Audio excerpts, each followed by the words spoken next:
après le conservatoire, je suis entrée dans le ballet des Champs-Élysées. J'ose pas vous dire la date, mais l'autre petite danseuse qui était là avec moi s'appelait Brigitte Bardot. Elle a fait la première saison avec moi. Elle était très mignonne, un peu paresseuse. Mais bon, j'ai continué avec les ballets. Nous faisions des tournées dans toute l'Europe. C'était vraiment follement amusant. Quand on a 16 ans, c'est drôlement bien de voyager comme ça, de danser. Puis alors, le ballet des Champs-Élysées, c'était la crème de la crème. Tous les ambassadeurs, les rois, les reines, les présidents venaient nous voir à la première. C'était très, très prisé. Le ballet français, créé après la guerre, c'était vraiment très, très bien. Et au bout de 2 ans, Roland Petit m'a choisi pour faire un rôle principal. Je dansais en sphinx. J'étais dans un maillot blanc, comme ça. Et ça a fait beaucoup d'effets avec le grand danseur français Jean Babillet. Et le soir de la première, Gene Kelly était dans la salle. Alors, je ne l'ai pas rencontré ce soir-là, parce que comme une bonne petite fille, je suis rentrée à la maison après le ballet. Et je n'attendais pas qu'on vienne me féliciter dans la loge. Je ne connaissais pas toute cette procédure. Mais 1 an plus tard, il est venu à Paris pour chercher une partenaire pour son film « Un Américain à Paris ». Il se souvenait de moi et il m'a trouvé et il m'a demandé de faire un essai. Et puis voilà, on a répété pendant 3-4 mois et on a tourné pendant 3-4 mois. J'ai compté à la fin qu'on avait pris à peu près 8 mois pour faire ce film. Mais il faut dire que les Américains faisaient quelque chose d'épatant à cette époque-là. Lorsque le film était terminé, très professionnellement, lorsqu'il était monté, on allait le projeter dans les faubourgs, là où il y avait du vrai public qui ne savait pas ce qu'ils allaient voir.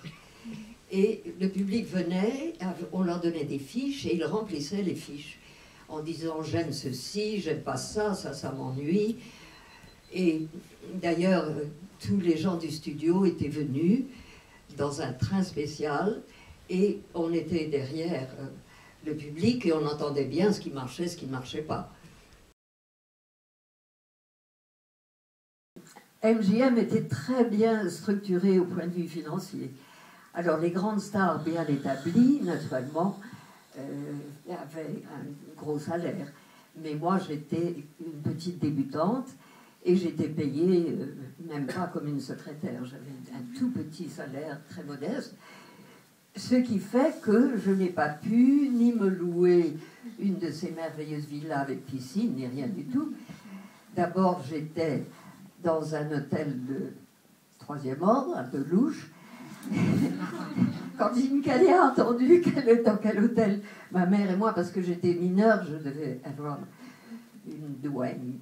Vous aviez moins de 19 ans. J'avais moins de 19 ans, donc ma mère est venue avec moi. Et alors, d'abord, l'hôtel louche, et Gene Kelly nous a dit « Mais c'est affreux, tu ne peux pas rester là. Si la presse s'empare de cet écho, ce sera un scandale terrible. » Et alors, bon, on a pris une chambre, 2 chambres dans un motel. Voilà, j'ai commencé ma carrière dans un motel. Je n'ai pas besoin de vous dire que c'était un fabuleux partenaire. Il était très droit, il était fort, il dirigeait merveilleusement bien. Chorégraphe, sur le moment, je n'ai pas tellement réalisé à quel point il avait le sens de la caméra. C'est un chorégraphe, parce qu'avant lui, on photographiait la danse plutôt en plan. On voyait, la caméra était là, puis le danseur dansait. C'était ça ou c'était ça. Et Gene a vraiment inventé une caméra beaucoup plus fluide, beaucoup plus inventive. Et la chorégraphie était faite pour la caméra. C'est lui qui plaçait la caméra quand il y avait des numéros de danse. Ça n'était jamais Vincent Minnelli. qui ne savait pas danser, mais qui était quand même un très grand cinéaste. Mais avant, il avait fait des décors. Il était décorateur de théâtre au départ. C'est ça. Surtout, il avait fait les décors de New York City Music Hall, ce grand cinéma qui a encore, je crois, des moments avec des danseurs entre les spectacles. Donc, tous les deux se complétaient, s'aimaient beaucoup, s'admiraient, et Vincent Minnelli n'essayait pas d'imposer la chorégraphie ou la caméra, le placement de la caméra quand il s'agissait de danser. Et puis alors, pour le tournage, les scènes, Vincent Minnelli était un homme très timide. Et moi, j'étais encore plus timide que lui. Alors, il n'osait pas... D'abord, je parlais très mal l'anglais, je connaissais quelques mots d'anglais de restaurant, mais pas vraiment beaucoup. Donc, c'était Gene qui me guidait dans les scènes. Et heureusement qu'il était là. Heureusement que j'avais ce merveilleux ami, parce que, par nature, moi, je me tournais le dos à la caméra, ça me faisait peur. J'aimais beaucoup jouer la comédie, mais j'étais très intimidée de parler. Vous savez, quand on danse, c'est silencieux. Donc, je n'avais jamais vraiment ouvert la bouche devant un public, et ça m'effrayait beaucoup. Mais Gene m'a beaucoup aidée, et ça se voit. Ça se voit sur l'écran, on voit ce côté vraiment fraternel, gentil, et ça dépasse un peu le dialogue du scénario. On sent que c'est une vraie gentillesse qu'il avait.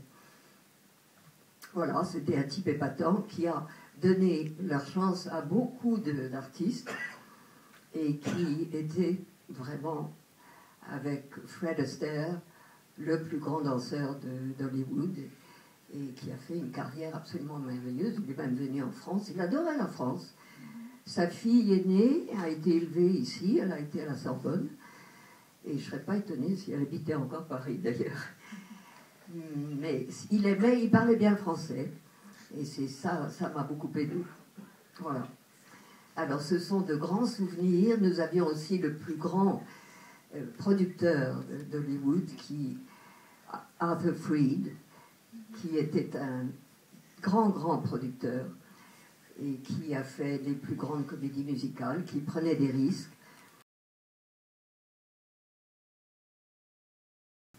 Eh bien, tout le monde sait que la différence de leur style, Fred était d'une autre époque et dansait plutôt les danses de salon. Très légèrement, c'était un homme bâti pour danser. Il avait des muscles exceptionnels. Il était d'une légèreté. Il pouvait faire un numéro de 15 minutes et ensuite il faisait... Alors que moi, j'étais comme un chien. Il était comme ça, il était fait comme ça. Et toute sa vie, il a été comme ça, il flottait, il était léger, puis alors, toujours des belles, magnifiques positions. Il avait une telle commande. Il était beau quand il marchait. Je l'ai vu un jour dans un magasin. Il entrait dans le magasin et on avait l'impression qu'il faisait un numéro. Il avait comme un rythme. Il y avait cette espèce de rythme dansant quand il marchait.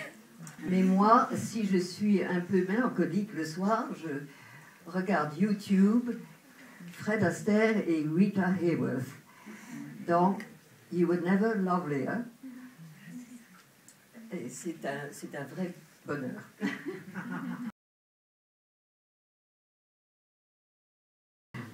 Ça a tout changé, ça a changé ma vie.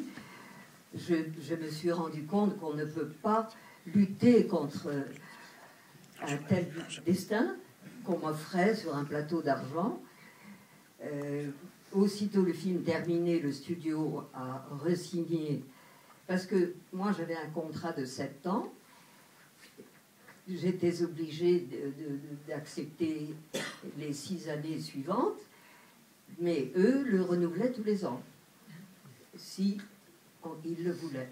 Donc il renouvelait, et, voilà, je ne pouvais pas me plaindre, c'était l'ambition de presque toutes les jeunes filles de mon âge.